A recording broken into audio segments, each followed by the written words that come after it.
This is Declan Spring. Welcome to the Mostly Real Estate podcast.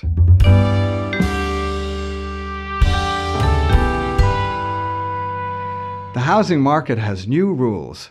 Realtors are evading them. That is the title given to the daily podcast from the New York Times on Tuesday, April 29th. And if you're paying attention, you'll have already noticed the direction and bias that's baked into that headline. And what's being implied? Realtors are intentionally evading rules that were supposedly created to protect home buyers and sellers from what? Price gouging, I suppose, collusion, greed. That's exactly what Deborah Kamen, the reporter behind this shameful piece of journalism, sets out to prove, without evidence and definitely without fairness. She's cajoled along by an uninformed host, Michael Barbaro, who seems to have been given no prep, no balance, no insight into how real estate actually works. And the result is a misleading narrative, and it's cloaked in the credibility of one of the world's most respected news organizations, the New York Times.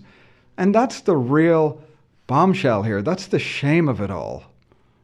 Let's call this what it really is. It's a hit job on a profession made up of 1.5 million Americans who are small business owners, independent contractors, parents, veterans, and neighborhood experts, and not one of them was interviewed.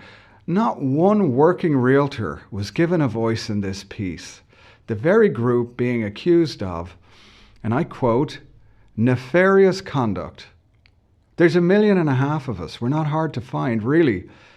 Go online, look around your neighborhood, look for a for sale sign. We're everywhere. But instead of speaking to any of us, Kamen builds her story around a millionaire in Boulder, Colorado, who decided not to pay an agent, who withdrew his home from the market after trying to sell it himself, and then, wait for it, decided to start a business to fix real estate. Do you think he'll want to get compensated for that work? Now let's actually get into what the reporting got wrong, not just ethically, but factually, and not just wrong, but what the reporting omitted entirely. Despite what the episode suggests, the National Association of Realtors is not the boss of real estate. The National Association of Realtors, NAR, is a trade group, not a regulatory body. Contracts, disclosure forms, agency laws, they're all governed at the state level. Each state has its own rules, its own licensing board, and its own standard forms. So to suggest that NAR is unilaterally dictating commissions and contracts across all 50 states is flat out false. That's either lazy reporting or deliberate framing. Now, somehow Kamen manages to omit specific reference to the single most important and transparent reform now in place, the Buyer Representation and Broker Compensation Agreement. This agreement requires that agents and buyers outline in writing contractually who is paying what and why, and this is a major shift in consumer protection. It's transparent and enforceable, and to omit this is not just misleading, it's dishonest. Next, I just want to talk about the 6% myth and why it needs to die. Now, over and over again, the episode references the dreaded 6%, as if commissions are fixed like gas prices. They're not, and they never have been. And nowadays, for goodness sakes, a seller does not even put 6% in a listing agreement because they're no longer responsible for paying, in the listing agreement, they're no longer responsible for paying the buyer's broker. Listen, commissions are 100% negotiable, and they vary region by region, by service model, by experience, by property type, and by market conditions. And to portray them as a standard unbreakable rule, it's not just factually wrong, it reinforces a false perception that realtors are operating some kind of secret monopoly. It's unfair to suggest that a group of 1.5 million hardworking realtors operates like a cartel. So what's really going on? Well, the story the Daily chose to tell isn't one of reform. It's actually one of resentment. It paints realtors as obstacles to progress without ever talking to one. It takes a complex state-regulated profession and reduces it to a cartoon villain. It uses anecdotes instead of evidence, and it feeds into a growing distrust of professionals who, despite the headlines, show up every day to advocate for their clients and their community, to protect their interests and help them achieve one of life's biggest goals, home ownership, which, contrary to another New York Times daily podcast from last year, is actually better and wiser than renting. So listen, if you're trying to buy or sell a home right now, here's my advice. Ask questions, review your agreements, compare services, and please know this, the best realtors welcome that level of scrutiny because we earn our business. We don't expect it. Okay, thanks for listening. Now I want to do something that Deborah Kamen and the New York Times failed to do. I want to talk to a colleague. I want to talk to a realtor who serves the Berkeley area and has been working hard there since 2002, the wonderful José Fernández with Red Oak Realty. I hear that a couple of new member benefits when you join NAR are 3 Amigos posters and a tin of cookies wrapped in sets of 3. I think it's magnificent, and I'm looking for the 2.5 cookies and the 2 3/4 Amigos. Listen, let's do a quick bio first of all. You've been in real estate since 2002. You born and raised in Berkeley, right? Yeah, born and raised in the East Bay. I was a baker at a local bakery for the first half of my life. Had a bicycle accident that physically took me out of that industry and moved me into real estate with a friend that had been doing work for about 15 years at that point, and I came in under his arm and basically built my business from there with the kicks and falls of the early 2000s, as well as the big hard-hit financial crash that happened there, and navigating clients through those markets, as well as the golden era of put a sign in the ground and property sell in 10 minutes, right? Right. Remember all of that. And you're with Red Oak, of course. And I was formerly with Red Oak. Now I'm with KW. So I hope nobody saw you slip in here. Yeah, no, it's good. I came in through the back door. We do. It is important to know we're cooperative brokers. We work together. We all work together. Different companies. Don't want to be accused of collusion here. No collusion in the studio. The cartel. The shadowy, nefarious substructure of the real estate industry. We don't want anyone to smell any of that going on. None of that here. Let's keep it transparent. But so you listen to this daily podcast. What did you think? The transcript's in front of you. Yeah, I felt that it is a pretty unfair and uninformed piece of, I don't know if it's the right term, clickbait or, it has a lot of the taglines and a lot of the things that would hook someone into be like, this is why this industry is broken and bad and what we don't like and what we want to change about it, when it's really not speaking to the process and both sides of the table, right? Which is one of the things that, guess what, real estate agents have to do all the time is work on both sides of the table. If we represent sellers, we're representing them to their best interest, but we have to educate them on what buyers are looking for and what buyers' understandings are and what buyers' value systems are. Yeah. So that's about having a full perspective. This piece did not have any of that. This was like a couple of people that were, well. Here's just some of the, and these are all direct quotes. Okay, realtors are evading the new rules, found ways to evade new reforms, the dreaded 6%, price fixing, anti-competitive, block competition, the great real estate workaround, winking of defiance, creative and perhaps legal flouting, a cartel, operating like a cartel, overvalue their services. The whole system's a mess. And really, I think it really is so kind of blind to anything other than the narrative that they're putting down, which it's fine to put a narrative down, but don't present it as This is the research we've done, and we've talked to dozens and dozens of buyers and sellers, but not one real estate agent, or not, we'll take the sound bites from the NAR president who's talking about this, but we're not having any conversation or anyone who's talking on the other side of the table about, well, what does it mean, or how do we answer this question that we're posing about the boycott or the steering? Deborah Kamen says in her reporting that nobody really asks how are commissions paid. I think that's a really weird statement for her to make, that nobody really asks. Let's talk about how local real estate really is. And what one of the fundamental problems of this whole piece of reporting is the fact that every single state has its own association of realtors.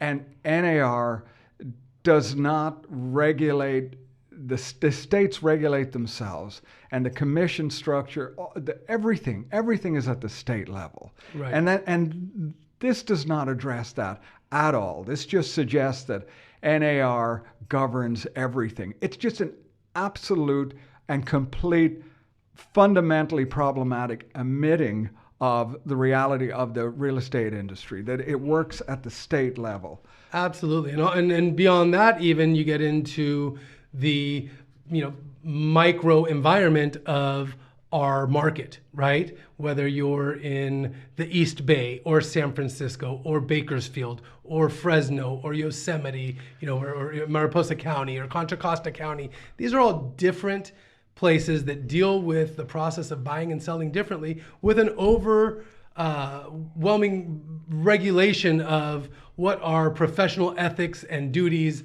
and values are. But each one of these is a different market that's really being addressed differently. And that's part of the touch and feel that real estate agents bring, is how am I going to explain to my seller here what their value is? If they're talking to their uncle who sells real estate in Portland, Oregon, it's a different market. They try to bring that translation to us, and what we have to say is, well, that's fine, but that's a different market. How does that really translate to what we're dealing with here in your market where you're buying or selling? And I do think it's worth saying the comment, no one really asks how these commissions are paid.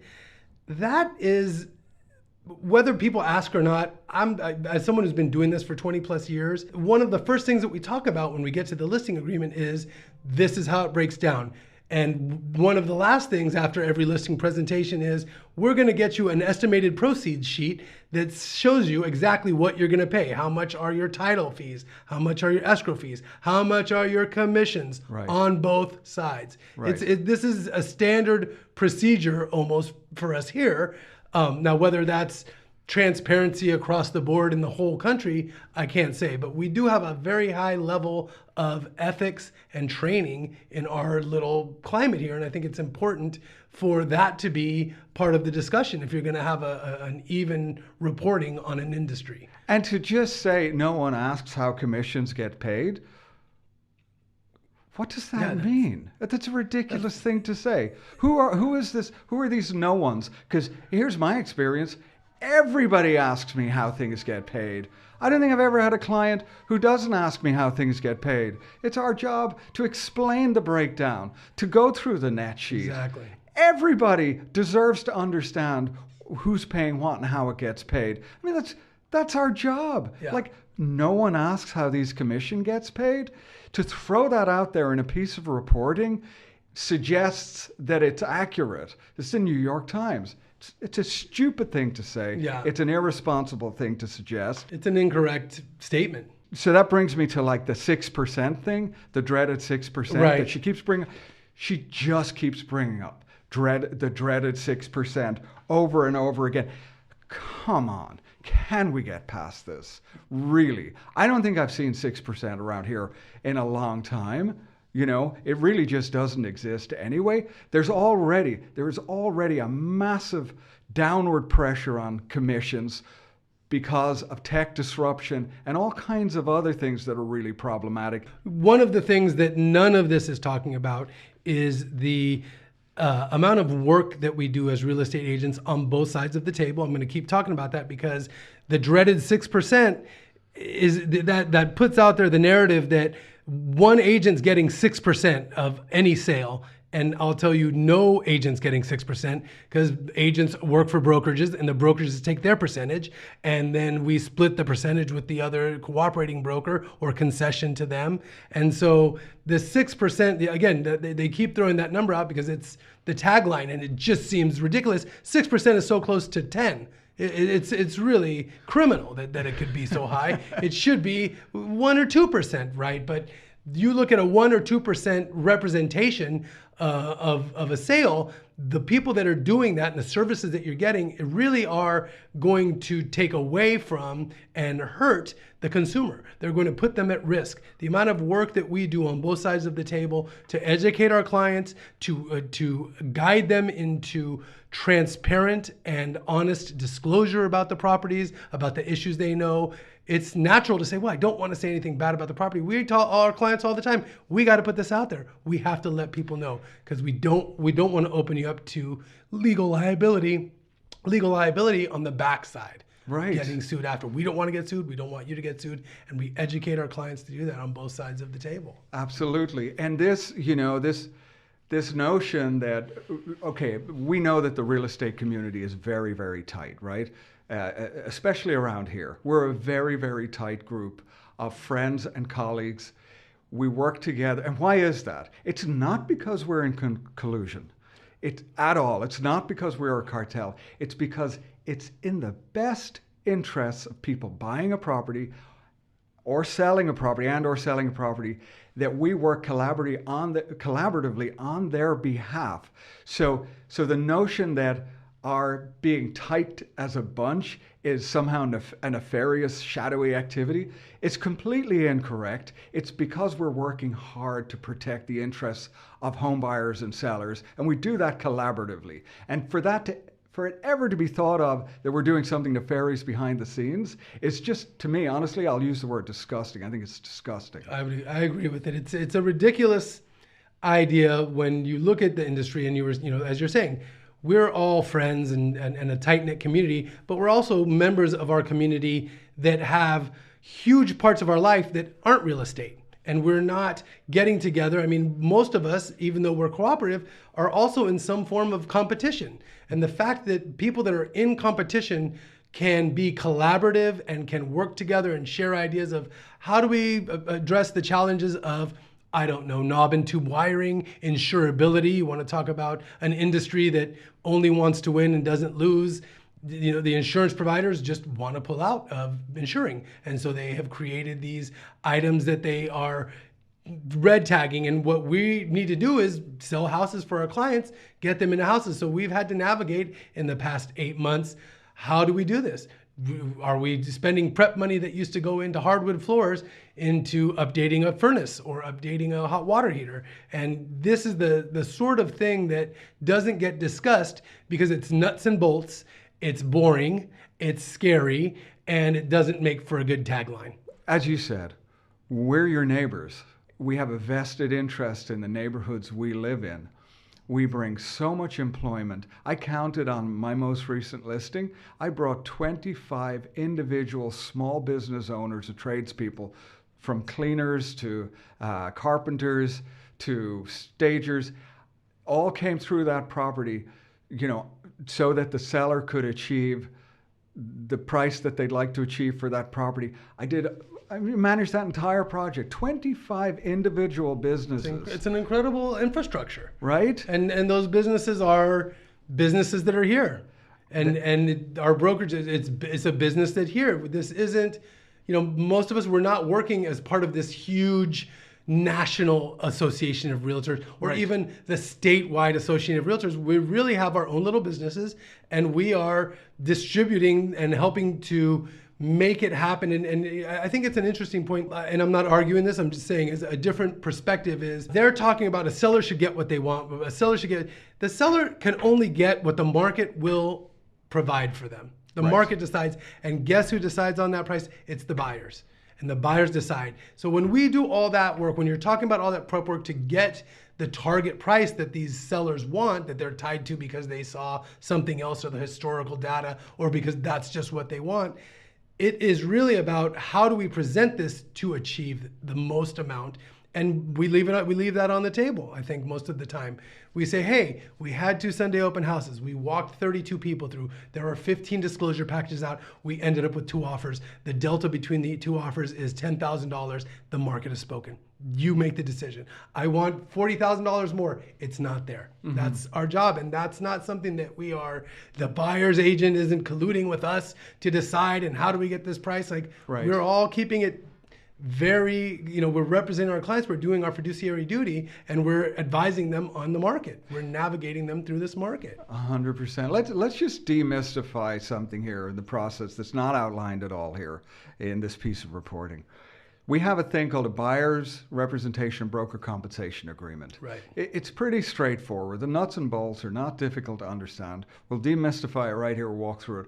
Jose, you come to me, you want to buy a property. We now have a form called the BRBC, Buyer Representation Broker Compensation Agreement. I'll sit down with you, Jose, and I will explain to you that you'll be responsible for paying my compensation to my brokerage. Oh, by the way, my brokerage, not the agent. I don't know why these pieces of reporting always claim that it's the agent getting the money. It's never the agent who gets the money. It's the brokerage that gets the money. I'm at Keller Williams. Keller Williams receives the compensation. I get a split out of that based on my contract with Keller Williams. You're the same at Red Oak. Correct. Okay, let me get back to the Buyer's Representation Broker Compensation Agreement. You and I sit down. Jose, you want to buy a house? I have a contract here. Let's look it over. I'm going to be representing you in your purchase. Now, the new rules, this is State Assembly Bill, states we have to have a contract. That's a State Assembly bill. I need you to look over this contract, Jose. We need to figure out what is the compensation you're willing to pay my brokerage when we get to the conclusion of a successful purchase for you. And I can't have any more than 3 months in this contract, but it could take you 3 months. So let's have a 3-month agreement. And I'd like 2.5% for my services. I don't get paid an hourly. So Jose, you want to buy a house? I would like to, I'm going to work real hard for you. I'm going to work hard for you. I'm going to represent you. I'm going to explain everything. When you're worried, when you're scared, I'm going to talk to you. You can, in fact, one of the questions anyone should ask their realtor is, will you answer the question? Will you pick up the phone? Are you the kind of person, as I interview you, are the kind of person that I think will be there for me when things feel scary?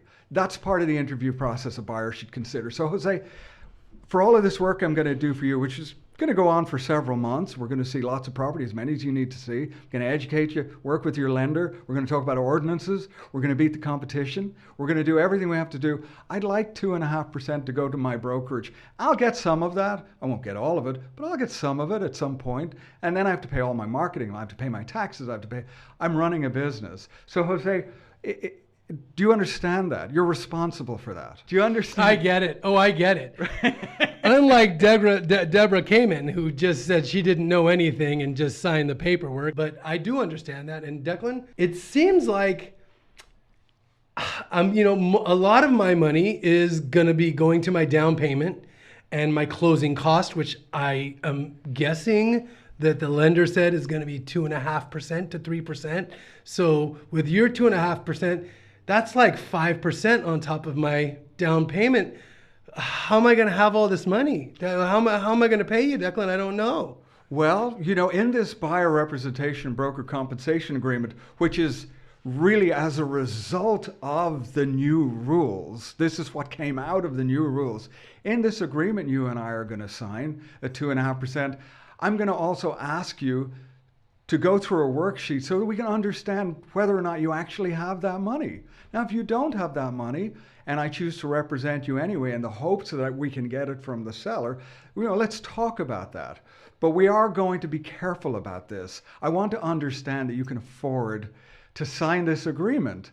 I want you to do it responsibly. I'm going to work with you. Now, there is a workaround. Deborah is correct. There actually is a workaround. We can ask, when you go to make your offer, we have another form. It's called a residential purchase agreement. When we sit down and we fill out the residential purchase agreement, there's a line in there where we can ask if the seller would please consider covering the costs of this compensation, this 2.5%.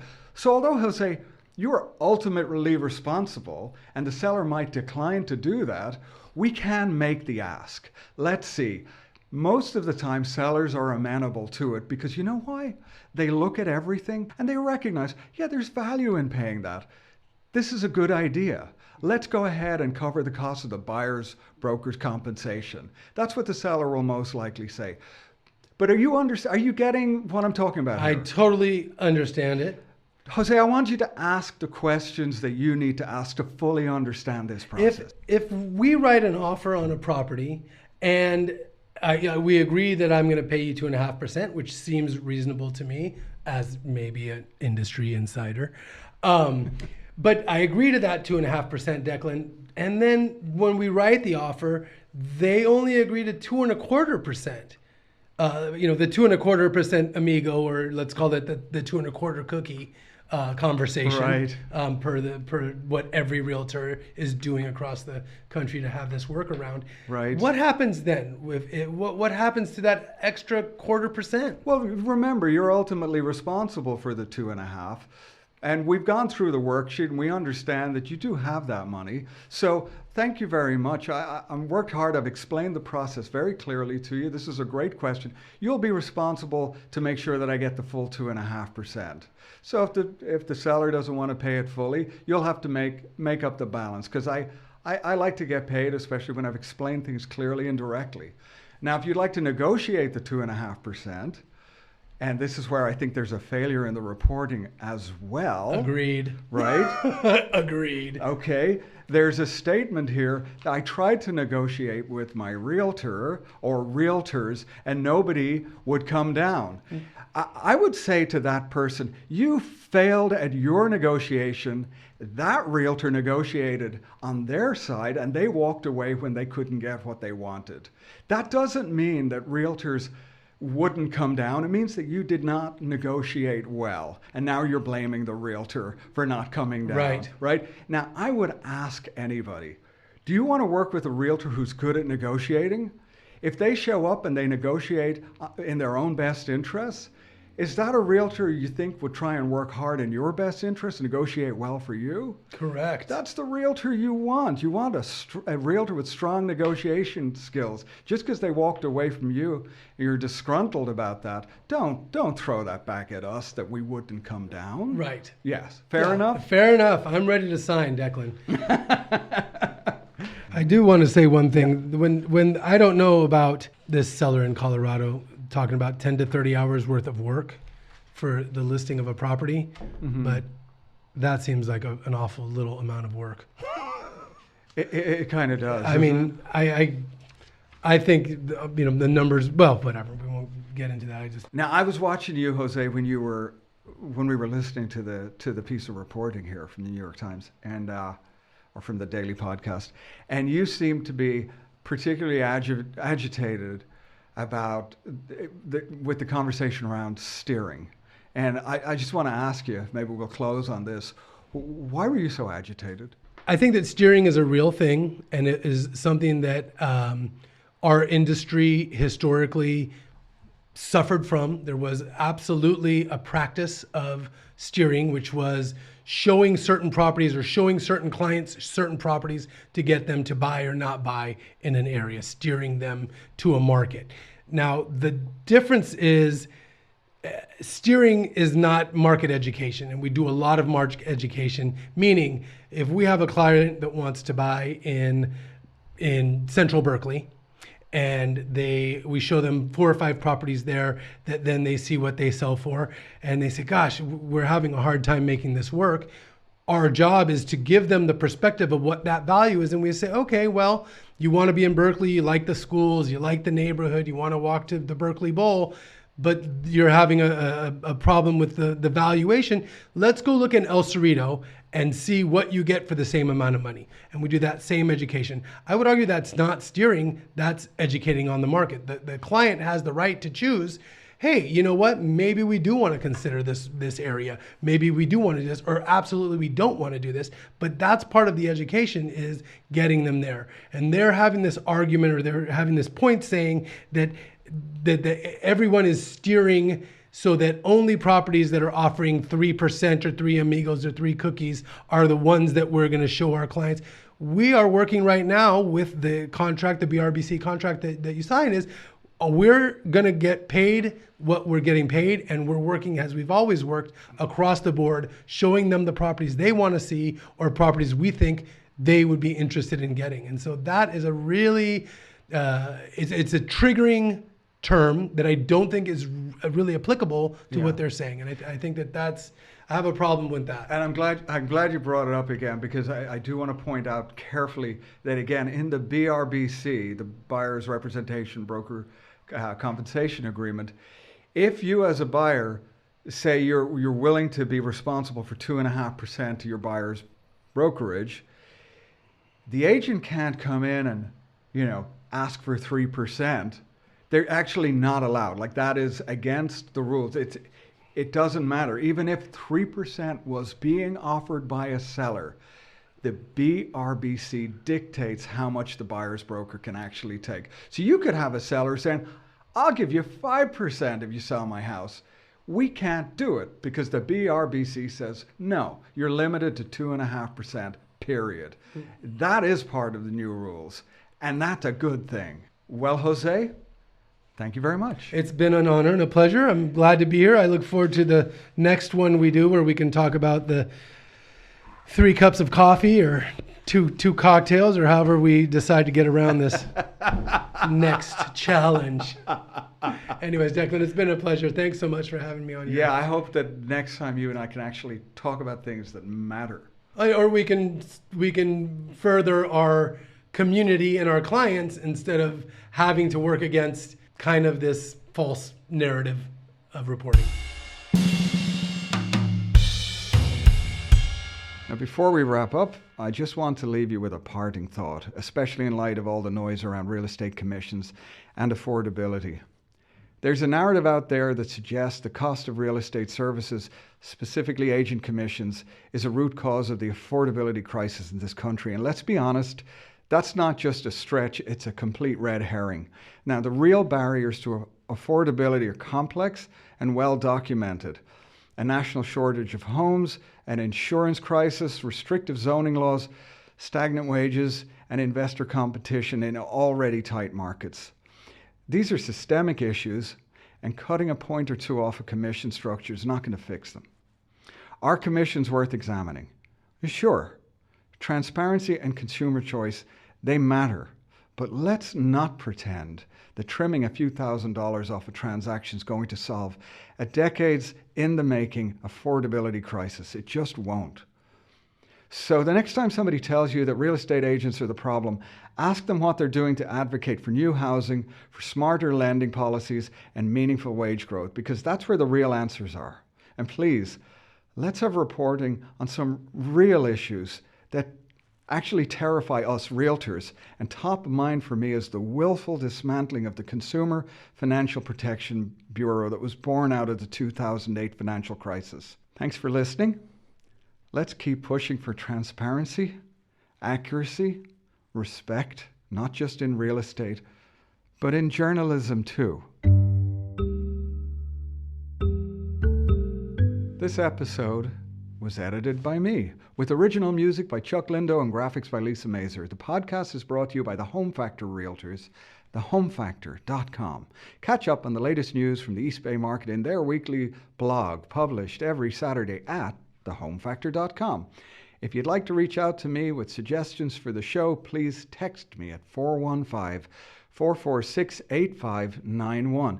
Catch you on the next podcast, everybody, next week with Megan Miko, and we'll be talking about changes coming to the Berkeley Energy Savings Ordinance that come into effect in January 2026 and are really worthwhile understanding.